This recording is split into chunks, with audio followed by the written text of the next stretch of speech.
दोस्तों ये बात तो जानती हो कि इन दिनों इंडियन फिल्म इंडस्ट्री के रियल मॉन्स्टर यानी कि यश अपनी आने वाली मच अवेटेड फिल्म टॉक्सिक को लेकर काफी चर्चाओं में है, जो कि सिनेमा घरों में आने के लिए अब पूरी तरह से तैयार है। यानी कि भैया इस फिल्म को लेकर अब हर तरफ से पॉजिटिव खबरें ही आ रही है मेरे भाई। यानी कि भैया बीच में इस फिल्म को लेकर ये जानकारी हम लोग के सामने आ रही थी कि भाई इस फिल्म का कहे तो भैया डिस्ट्रीब्यूशन जो है वो अभी तक प्रॉपर वे में नहीं हो पाया है।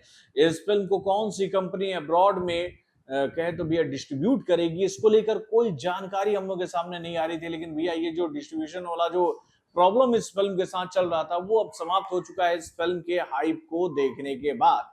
यानी कि भैया इस फिल्म के ट्रेलर को जिस तरह से पब्लिक का रिस्पांस मिला है उसको देखकर अब इस फिल्म को लेकर ये बात बताई जा रही है कि भैया ये फिल्म पहले ही दिन भाई इस फिल्म के लिए जितने भी पैसे खर्च किए हैं ना भैया बड़े बड़े स्टार्स को इस फिल्म में लाने के लिए, वो कलेक्शन कर लेगी मेरे भाई। यानी कि स्टार बजट जो है ये फिल्म पहले ही दिन हासिल कर लेगी।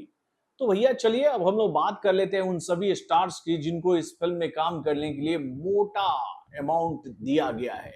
तो कौन कौन से हैं ये कलाकार जिनको मिला है मोटा रकम टॉक्सिक में काम करने के लिए, चलिए इस बात की जानकारी मैं आपको देता हूं।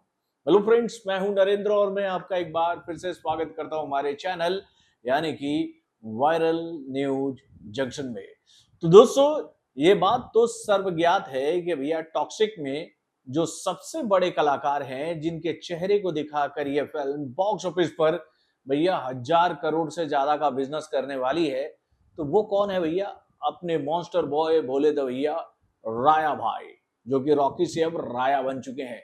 तो भैया राया बोले तो यश को लेकर ये जानकारी ऑलरेडी हम लोगों के सामने आ गई है कि वो इस फिल्म में मुख्य एक्टर के तौर पर तो नजर आ रही हैं, उसके साथ भैया वो इस फिल्म को प्रोड्यूस भी कर रहे हैं। और एक तो और बड़ी जानकारी उनको लेकर हम लोग के सामने आई है कि भैया वो इस फिल्म के को राइटर भी हैं। यानी कि उनका आइडिया भी इस फिल्म में गीतू मोहनन ने इस्तेमाल किया है। तो भाई यश भाई ने तो कहे तो भैया टैलेंट दिखा दिया यार, मतलब सर्वगुण संपन्न है ये कलाकार। तो भैया यश को लेकर ये जानकारी हम लोग के सामने आ रही है कि इस फिल्म के लिए जो उनको अमाउंट दिया गया है ना मेरे भाई, वो आंकड़ा है 50 करोड़ का। ये तो भाई उनका कहे तो भैया वो फीस है, लेकिन इसके अलावे भी रॉकी भाई को इस फिल्म का मुनाफा मिलेगा। यानी कि भैया इस फिल्म का जितना बिजनेस बढ़ेगा उतना ही मुनाफा रॉकी को भी होगा, क्योंकि भैया वो इस फिल्म के को प्रोड्यूसर जो हैं। देन उसके बाद इस फिल्म में जो दूसरा सबसे बड़ा नाम है वो नाम है भाई साउथ इंडस्ट्री की नंबर 1 एक्ट्रेस यानी कि भैया नयनतारा का, जिनको लेकर ये जानकारी हम लोग के सामने आ रही है कि उनको इस फिल्म के लिए 15 से 18 करोड़ रुपए दिए गए हैं। देन उसके बाद भी इस लिस्ट में तीसरे नंबर पर जो फिल्म एक्ट्रेस हैं वो है कियारा आडवाणी, जो कि भैया इस फिल्म में मुख्य लीड एक्ट्रेस के तौर पर नजर आ रही हैं। तो भैया उनको इस फिल्म के लिए 15 करोड़ रुपए दिए गए। और भाई कियारा का नो डाउट यार बहुत ही पावरफुल परफॉर्मेंस इस फिल्म में देखने को मिल रहा है यार हम सभी को। और उनका जो रोल है ना उसको देखकर एक बात तो साफ हो रही है कि भैया इस फिल्म की कहानी जो है वो पूरी तरह से कियारा आडवाणी के ऊपर ही डिपेंड होने वाली है। यानी कि भाई इस फिल्म में हम लोगों ने देखा है ना कि यश के 3 किरदार हमें नजर आए हैं।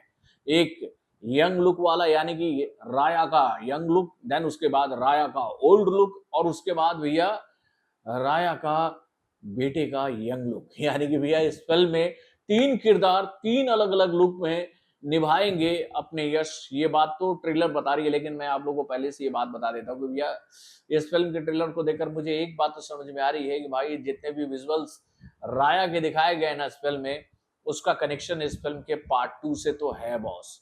आप लोग देख लीजिएगा, जब ये फिल्म सिनेमाघरों में रिलीज होगी तो उसको देखकर आप ये बात कहोगे कि भाई पार्ट 2 के भी कुछ सीन्स को इस फिल्म में दिखा दिया गया है ऑडियंस को।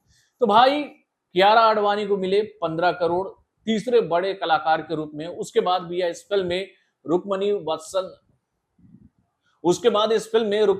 वसंत भी नजर आ रही हैं। तो उनको लेकर ये जानकारी हम लोग के सामने आ रही है कि उनका किरदार इस फिल्म में मलिशा का है। और भाई इससे पहले मैं राया का किरदार का नाम बता दिया, लेकिन कियारा आडवाणी के किरदार का नाम नहीं बताया था। तो उनके किरदार का नाम है नादिया और नयनतारा के किरदार का नाम है गंगा। तो भाई यहाँ पर रुक्मणी वसंत के किरदार का नाम है मेलिशा। तो भैया उनके किरदार के लिए उनको मिला है 3 से लेकर 5 करोड़ के आसपास अमाउंट। उसके बाद इस फिल्म में उमा कुरैशी जो कि एलिजाबेथ का किरदार निभा रही है, उनको 2 से 3 करोड़ रुपए मिले हैं और तारा सुतारिया को जो कि इस फिल्म में रिबेका का किरदार निभा रही है, उनको भी 2 से 3 करोड़ रुपए मिले हैं। यानी कि भाई ये वो मुख्य कलाकार हैं इस फिल्म के जिनको भैया करोड़ों में अमाउंट दिया गया है मेरे भाई।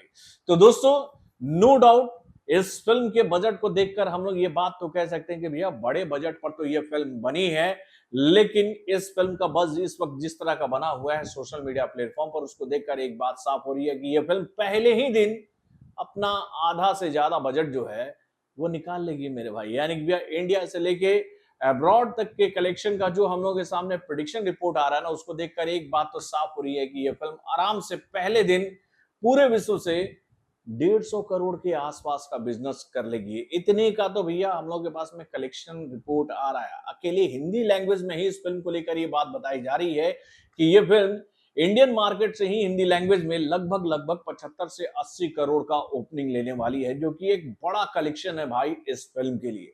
तो दोस्तों आप अपने कमेंट के माध्यम से हमें जरूर बताइएगा कि टॉक्सिक को लेकर ये जो खबरें आ रही हैं उसको देखकर आपको क्या लगता है, ये फिल्म कितनी जल्दी 500 करोड़ का आंकड़ा बॉक्स ऑफिस पर पार करके दिखाएगी, और आपको क्या लगता है रॉकी भाई की ये फिल्म भी 1000 करोड़ से ज्यादा का बिजनेस करेगी कि नहीं? अपने कमेंट के माध्यम से हमें जरूर बताइएगा। तो बॉलीवुड से जुड़े और भी कई सारे खबरों को जानने के लिए हमारे चैनल यानी कि वायरल न्यूज जंक्शन को लाइक करना ना भूलिएगा और हमारे अपडेट्स को जानने के लिए बेल आइकन को जरूर दबाइएगा।